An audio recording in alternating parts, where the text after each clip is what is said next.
Thank you so much for having me here again. Thank you, Mazda, for this kind invitation and organizing this madness, because it's a week of continuous education, having the basic, the pre-course, and the advanced. So today that we are on the advanced course, we're going to talk about one of my favorite topics. That's Transforaminal Endoscopic Thoracic Discectomy. And you know what? There's a number of reasons of why this topic is getting so much famous nowadays. Is that the alternative that we have to deal with these pathologies? It was not so good, not in the patient side, nor the physician side. No one wants to get into the trouble of removing a rib, deflating a lung, and doing all that stuff for treating a disc herniation. So I think that endoscopic surgery gave us a new tool to address this kind of pathology. So for starters, I don't have any conflict of interest regarding this topic. So it's expected that not after this lecture, but after these days, you'll be able to first classify these thoracic disc herniations, and try to stratify the complexity behind them. Not all the disc herniations, the thoracic disc herniations are the same. They're like this classification of complexity, and we're going to try to describe why are they considered complex and why not. Then we're going to try to learn how to do a tailored preoperative plan for each patient, using the preoperative studies that they have.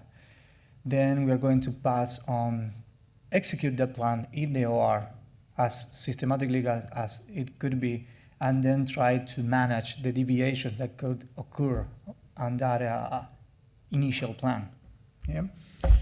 So we're here. This is our classification that contemplates all the monoportal procedures that we have. And of course, you have to take into consideration that when we are talking about thoracic disc herniations, we will be on the level 3 of complexity. That means that you can only get orange as best case scenario or mostly red. So that means that we're going to take the lessons that we learned from our lumbar experience, especially our foraminal lumbar experience, and trying to extrapolate that to our thoracic spine. So why should we choose to do that endoscopically? This is the classification, the AO classification that Luke and so many colleagues put together. And when you look at this, all especially in the monoportal the procedures, you're going to see that in some determinate procedures, it doesn't really matter at middle long term if you do that endoscopically or if you do that with a tube. At the long run, they're going to be good if you do the things good. But as we said this, there's another kind of procedures that really shine in endoscopic surgery. You can cite, for example, the lumbar foraminotomy. The way we access the lumbar foramen with endoscopic surgery is really something different. We were talking this morning about cervical foraminotomy. That's another improvement. And then we have the thoracic disc herniations. The access, the transforaminal access of thoracic disc herniation is really something, especially if you compare that to the alternatives. So I'm not going to bore you with the literature. It's out there. Many of you probably have read it. So just for you to know that there's so much written and compiled, even from the cost analysis perspective. So we're here to try to make a technical description on how to execute this. So just to summarize, let's say that you could treat transforaminally this herniation that are causing radicular compression, that those who are more in the foramen, and also medullary compression. So there's like secondary indications that could be that you can actually treat other pathologies that could be compressing the spine from the anterior. You know, we have this nice series that Luke has the kindness of inviting us to, was about metastatic tumors and separation surgery in oncology. So that in some cases required a transforaminal approach to the ventral space of the dura. So you could do that too, but of course it's an off-label indication. And what could be the contraindications? Of course, instability, which is super rare in thoracic spine and regenerative thoracic spine. And of course, the mainly posterior medullary compression. If you have a mainly posterior bilateral, you should go interlaminar and decompress that as we do in lumbar. Yeah. So the thing is that, as I said before, the idea of going into an advanced course is to refine your abilities and maybe try to extrapolate what you already learned in lumbar and try to put that knowledge into our thoracic spine. But the thing is that as some maneuvers could be used, thoracic spine is not the same as the lumbar spine, and the lumbar foramen is not the same as the thoracic spine. That could be obvious, but let's try to figure out why they are not the same. The first thing you're going to note are the pedicles. You know, the pedicles in the thoracic spine, they're not the same. They're not have the same orientation as the lumbar spine. So you will have here some craniocaudal orientation of the pedicles. That's going to impede sometimes your access to the foramen and your way into the midline if you need to. So that's something to take note of. Yeah? And the second structure is our own iliac crest, but in the thoracic spine, and that's the rib. You know, there's two parts of the ribs that really are going to mess with you, and that's the head and the arch. You know, the heads. If you look at this image again, you can see that the heads from the lower thoracic spine, they don't go into your way into the foramen. But as you go up, they start covering your access to the disc and to the foramen. So the first thing that we need to analyze in our individual patient is the head of the rib going to block our access to the foramen? That's the first thing about the rib. And the second thing is about the arch of the rib. This is a case, an easy case. It's a foraminal disc herniation, but it serves as an example to just realize how do you do the actual planning. So this is the desired needle trajectory. We then are going to talk about how to get the needle to go into that small hole. But look at the trajectory is mainly defined because of the arch of the rib. You know, sometimes if the ribs are flat, they allow you to go wider. I mean lateral from the midline, and that gives you an extra edge to go more midline or maybe contralateral. So that's the second structure about the rib head that you need to pay attention. Yeah.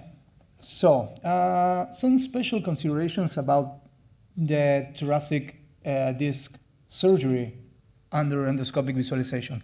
The first one is that we, as a decision, we do all the surgeries that involve medulla with monitoring, whether they are cervical or thoracic. If you have nerve roots, we don't usually use neuromonitoring, but when the medulla is involved, we use monitoring. Yeah. And the second one is that we do this preoperative assessment of the adenocubic artery. You know, the idea is to know if we are dealing with a radicular artery that then later converts into the adenocubic artery.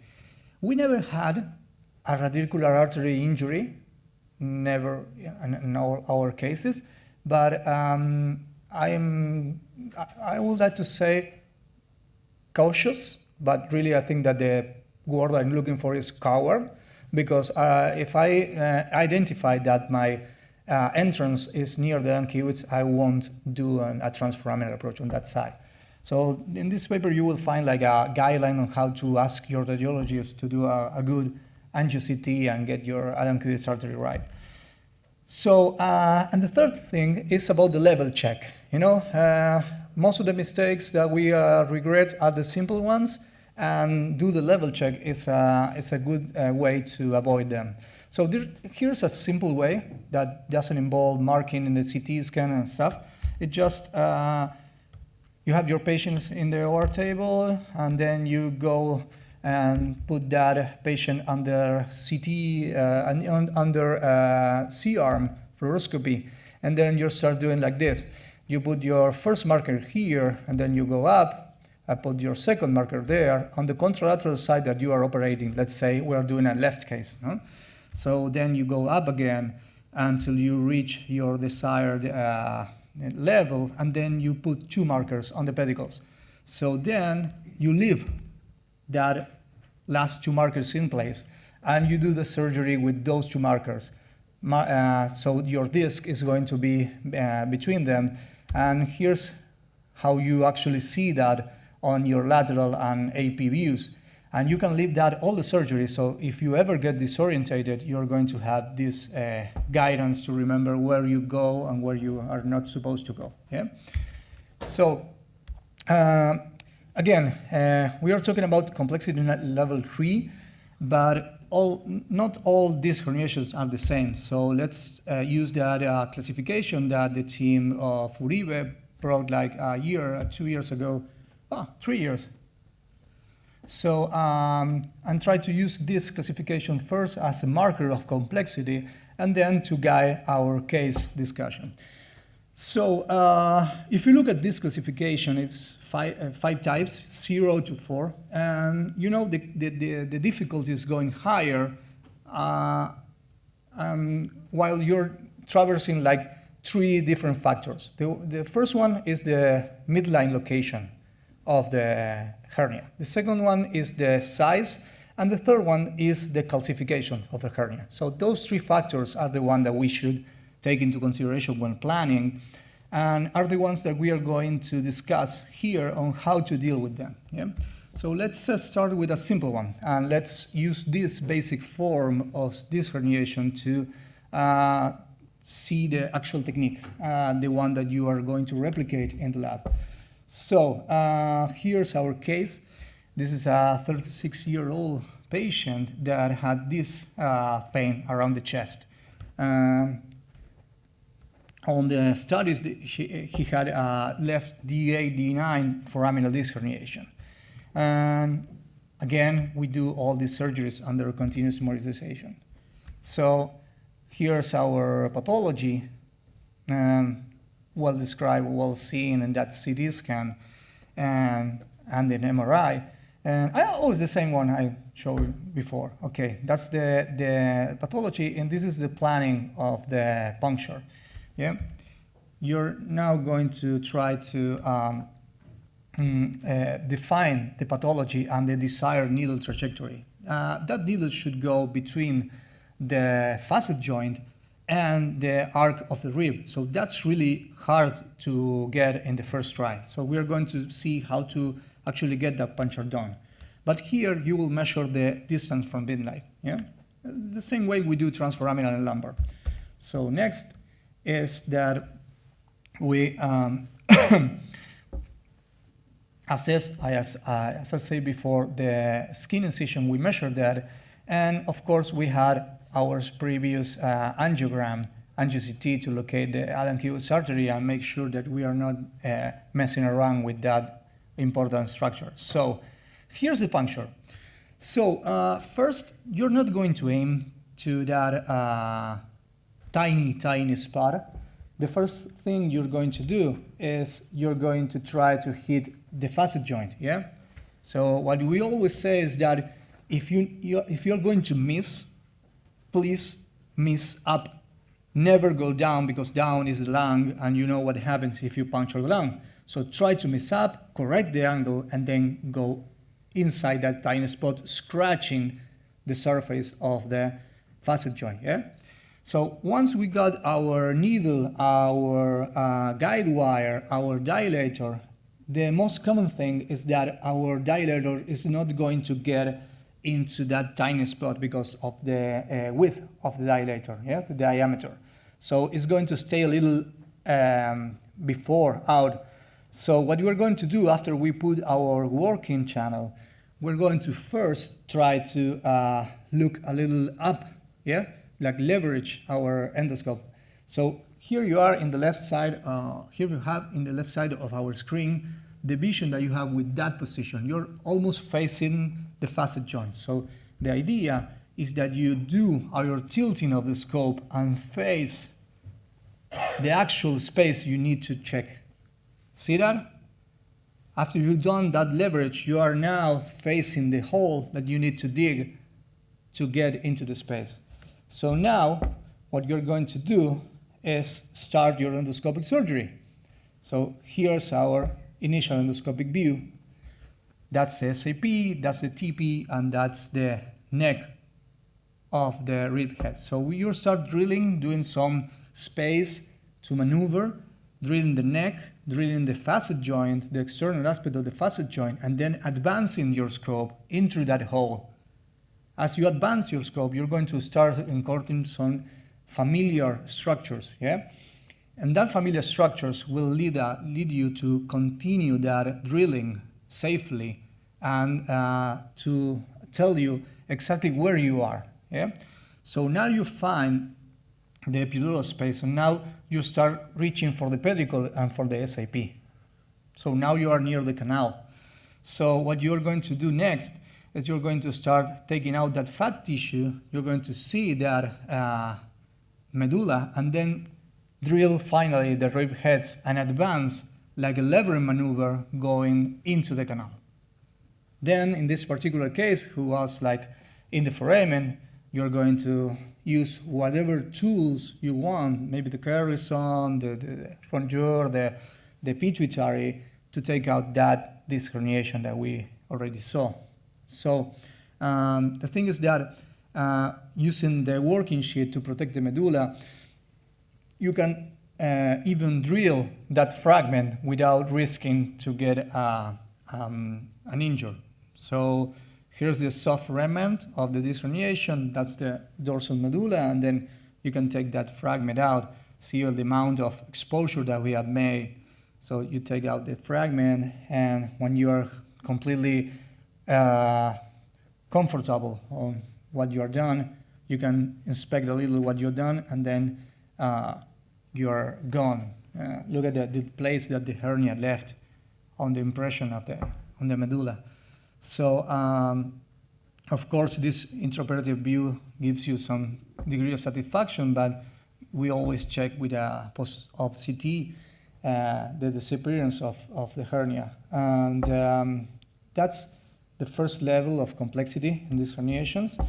So if we progress, the first difficulty that you encounter is how to reach that midline lesions, from the transforaminal aspect. So here we're going to find some technical nuances to try to enhance our midline reach. We were just discussing with Sakib, and it seems like we had the same idea and how to deal with this kind of hernias. So this is a 49 lady who had these symptoms: bilateral dysesthesia on waist and legs, and weakness on both legs. So it was a D6, D7 midline without calcifications, and that disc herniation was soft but midline. Again, the importance of these lesions isn't the size, it's the symptomatology. So I am going to start from here because I don't want to bore you with, again, the approach. But here we are in the disc space already. I've done all the maneuvers that you already saw before. So here's our approach. So what you're going to do now is you're going to unmount from the rib. You're going to use the soft tissue between ribs to get some leverage and put your scope almost parallel to the vertebral body. Let's see if we can put that again so you can see the change in the endoscope view. Okay, here's the maneuver. You are at, when you are accessing the foramen, you are in line with the rib, yeah? So you are using the rib as a protection for the lung. But once you reach the foramen, you are safe and you can do this. You can unmount yourself from the rib. So look at the change in the view as you do the, yeah? This is a ventral view of the medulla. So this is a disc space that you need to drill in order to carve your way into the midline. Yeah? So after we got ourselves into that space, into the midline, since this was a soft disc herniation, with a dissector gently removing that fragment, and after it's completely out, we can take it out with a pituitary, and then we are good to go. Of course, you need to revise that in case there's a remaining fragment, something like that, but the MRI showed that we actually get all out. So if you do the comparison, even when there are small fragments, if they are impacting the medulla, they can do that symptoms. And look at the damage we have done. Only a little drilling of the facet joint, yeah, and the ribs, of course. So don't worry, I'm not going to do 3 and 4. I'm just going to skip to the 4, just to see the most complex, or maybe the most complex characteristics of these cases. So here you have a calcified midline disc herniation. This is the most difficult cases to engage, and we have some technical advices that you might find useful. As I was saying, this 64 years old man came with bilateral hyperreflexia and dysesthesia, and let me take this out for you. Had a D78 calcified disc herniation, you know, right in midline. That was a little more scary when you look at the CT scan, you know, that all that capsule. So what we did was a transforaminal approach like you saw before, but here we are showing some technical nuances to try to deal with these cases. So the idea is that after you have reached that foramen, you do the usual drilling of the disc space, you know, because the width of the disc space won't allow you passing with your working sheet. And then you start going under the disc herniation and under the calcification. So the main idea is that you start drilling until you start seeing the cocoon of the calcification. And once you have discovered that cocoon, you start dissecting that with your tools, and you can even use your working sheet. The working sheet is a completely useful tool to just dissect and allow you to just gently lift a little of the dural sac and do this endocavitating of the calcified disc herniation. So what you're going to do is start cavitating all the disc herniation until you have like an eggshell of the disc herniation. When you have an eggshell and you have all empty, what you can do is use your working sheet to gently fracture that towards the canal you have done, so protecting the medulla. So this is actually the contralateral exploration that we need to do after removing the most calcified part of the disc herniation. And this is the final view with the medulla totally freed and calcified disc herniation gone. And the thing is that after, when you do the postoperative controls, it's really satisfactory to see these big shells of calcium removed, as you saw in the intraoperative view, and without so much disruption of the anatomical part. So here is, look at that myelopathic color of the medulla after this prolonged compression. So this is the pre and the post comparison of that calcified disc herniation at the midline.